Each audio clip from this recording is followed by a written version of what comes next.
Hello everyone, this is Sheldon from Shell Rock Art. I'm going to show you a piece that I did not too long ago, but this is a pearl pour and I wanted more of the color to be here and the pearls just kind of took over everything. But the reason why I did so is because I believe my base coat and my paints were too thin. Now I know sometimes you see people tell you, you have to make sure you have a lot of water and a lot of water. And sometimes if you make it too thin, let me show you what happens. I'll bring it up close. Now you see how these little areas here look all grainy and these edges aren't really sharp. That's what happens when your base coat or your paints are too thin. And I wanted it more, whereas the edges are more sharp. In fact, it's all over. So see the separation between this and this white and the little black separation right there? And it's all grainy. Let me get it up close. See, that is what I'm trying to avoid. So I'm going to try to mimic this one I just did. I have it level. And that's very important. So you get yourself a level and make sure that your pins that you put at the bottom here is, make sure that it makes your canvas level. Now, if you see, this part is really flush up against the bottom of my canvas. But in this part, I had to lift up a little bit just so I can make the canvas level to the table. Because if it's not level, it'll start out one way and presto changeo, everything will run off your canvas. Will look all wavy and sideways and it just looks ugly. It wasn't what you were trying to achieve. You definitely need that with this type of pour because it takes a long time for things to develop. It's not quite like a bloom or a swipe where you can get the most of the paint off of it, where you don't have a whole lot of movement left. But this will have some movement, especially because of the consistency of the paint. So I made this base thicker, and I took the old base and I just added some more things to it. So there's no concrete recipe to this base. I will tell you that it has, instead of using Artist Loft, it has house paint, Behr satin enamel, not Deco Art, US Floetrol, and water. So I just added more paint, more Floetrol, and didn't add any water to it just to kind of get the consistency right. And personally, I think that the proportions or the ratios to me doesn't really matter as much as the consistency does. So let's get started.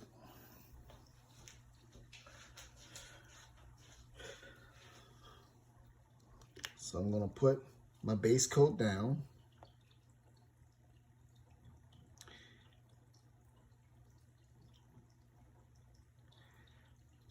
Good. And I'm not going to spread it out. The last time I think I spread something out, but I wanted to be able to roll over, so I should not have put as much base coat down. Okay, well, we'll see what happens. So I'm gonna layer my cup. I'll put it on the corner here. And I want my darkest color, well, non-color in the middle. So we'll go with red. I mean, black. Did I say red? Is that like red to you? No, black. And I'm gonna do it as a regular tree ring pour.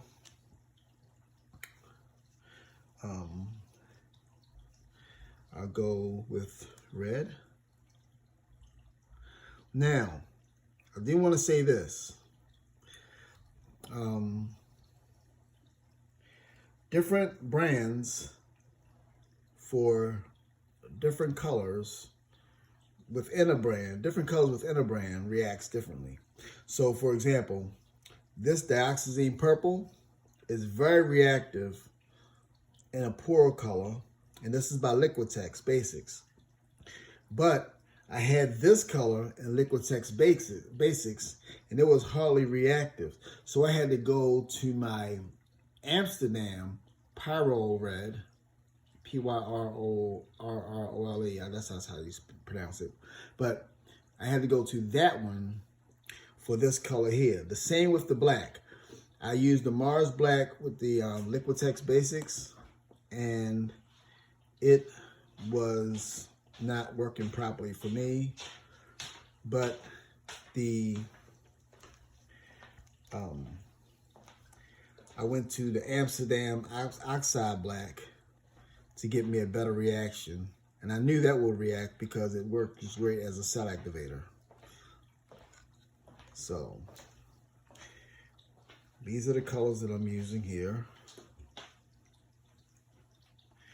And that was my magenta from Artist Loft.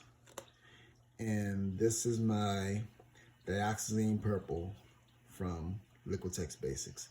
And I tested all these colors on a little puddle of this base to make sure all of them were reactive. So now let's make the tree ring. I'm gonna go with this direction. Okay.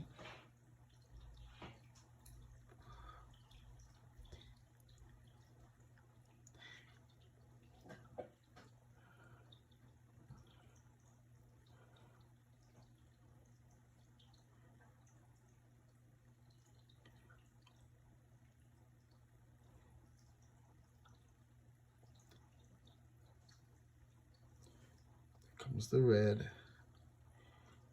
I'm gonna straight pour it. Put a little more jiggle in it.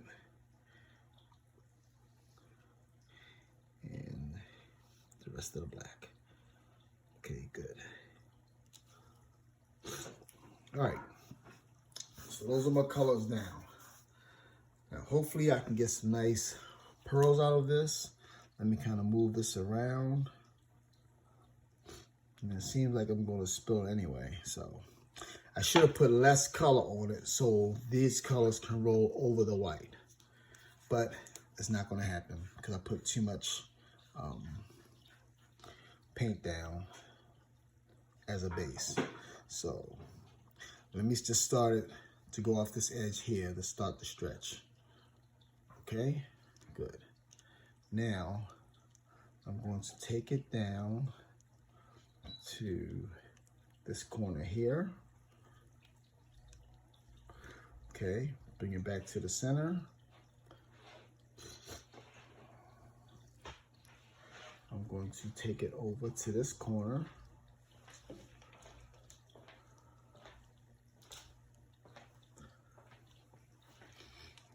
I'm gonna pull that back. I'm gonna try to see how far I can stretch this color because I definitely want this to be stretched nice and thin. I'm already getting some pearls started, but it's not like it was before. Before, these pearls were like popping up very quickly. And I didn't like that because that's what was happening with these, the way these colors was turning out. And it caused the effect of it reacting too quickly. And I got something right here. I didn't want that to be in there. This little thing right here. And it just messed everything up. So let me get that out.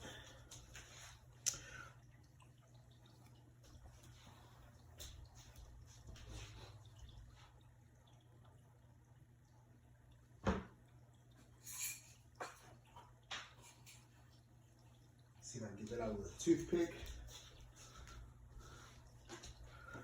It's right here, and the other colors, the base coat was floating on top of it.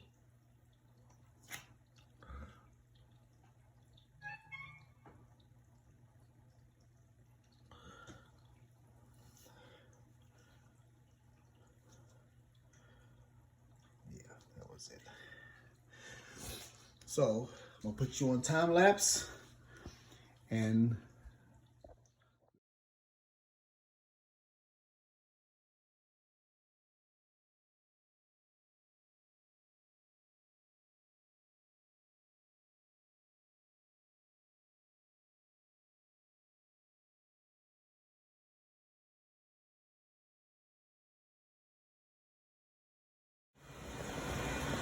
okay, folks, this is the final wet result of what turned out. I like the way this turned out. The pearls are more rounder, and just so you'll know, anytime you get pearls, there won't be these solid white things. They will have that little separation of gray, like a little hazy edge around there. So that will happen. It's just the key is when that gets way out of control and get way too grainy, where you have all this grain and separation completely from the little white center, that's when it becomes a problem. But right now, that's basically how generally how the pearls tend to look. They have that slight area of gray around the white center. And that's why they're called pearls in the first place. But anyway, it turned out much better. It didn't take over, and I like the composition as well. Just the right amount of negative space on here with the design in the middle. So thank you for watching, and have a great evening. And again, stay safe and happy pouring. Good night.